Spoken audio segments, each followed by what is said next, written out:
Cabang istilah seni Hindra Carenta Yudayana dengan akronim 264.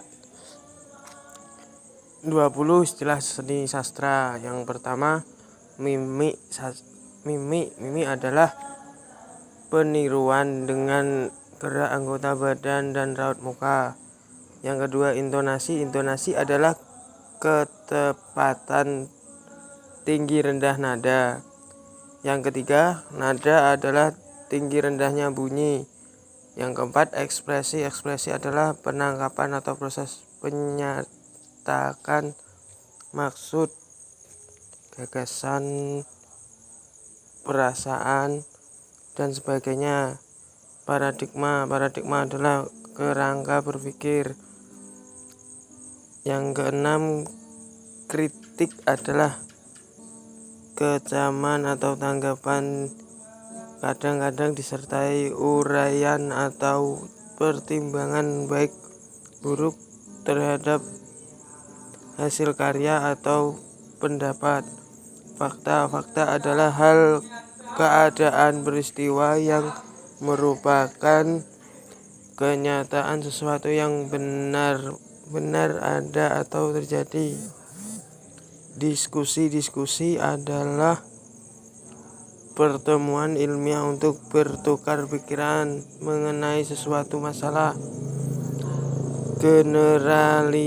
Generalisasi adalah perihal membentuk gagasan atau simpulan umum dari suatu kejadian, hal, dan sebagainya. Argumen. Argumen adalah suatu alasan yang dapat dipakai untuk memperkuat atau menolak pendapat, pendirian, atau gagasan. Yang ke-11,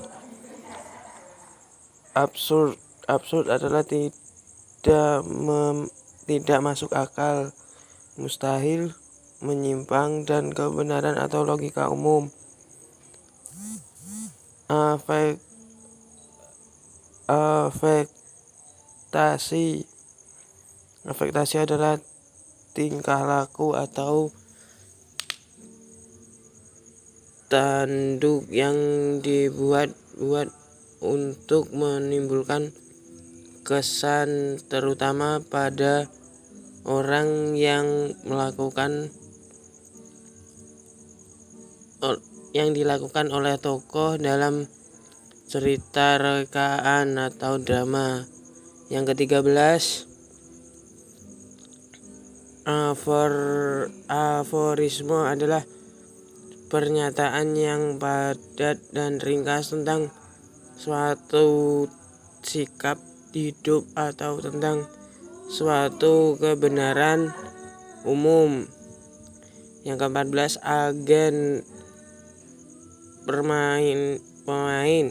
Agen pemain adalah orang yang bertugas mencari pemain untuk prosedur drama. Yang ke-15, ajukan. Ajukan adalah usaha perbaikan naskah didasarkan atas dugaan yang berlandaskan hasil penelitian ilmiah. Yang ke-16, aksi adalah suatu prinsip dari drama, sikap, gerak, tingkah laku, dan sebagainya yang diperankan pelaku baik dalam cerita film, drama, maupun cerita rekaan. Yang ke-17, akulturasi. Akulturasi adalah proses percampuran dua kebudayaan atau lebih yang saling bertemu dan saling mempengaruhi secara timbal balik. Dalam karya seni abstrak, akulturasi sering terjadi akibat transmigrasi, peleburan suku, bangsa, perwakilan antar bangsa, dan lain-lain. Yang ke-18, akumulasi. Akumulasi adalah gaya bahasa yang biasanya dipergunakan untuk keperluan retorika atau pidato dengan cara merangkaikan jumlah kata yang kurang lebih memiliki makna yang sama dan menunjukkan arah pada klimaks. Yang ke-19, akting adalah gambaran perwatakan dramatik baik bersifat emosional maupun intelektual yang dinyatakan dengan suara dan laku, gerak dan mimik dan hadapan penonton. Yang ke-20, aktris adalah pemain drama atau bidang film wanita. Cabang seni berkaitan dengan pendidikan. Aksi adalah penitipan drama, sikap, gerik, tingkah laku dan sebagainya yang diperankan pelaku baik dalam cerita film, drama maupun cerita rekaan yang berkaitan dengan pendidikan, pembelajaran. PJOK, siswa mempunyai berbeda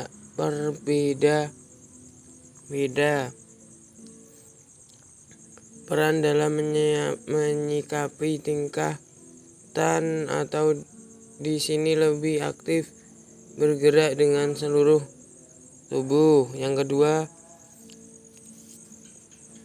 diskusi adalah pertemuan ilmiah untuk bertukar pikiran mengenai suatu masalah yang berkaitan dengan pendidikan, pembelajaran. Siswa bisa melatih pola pikir dan siswa juga bisa bertukar pikiran mengenai suatu masalah sehingga tindakannya dikuasai supaya masalah bisa dipecahkan dengan cara yang baik.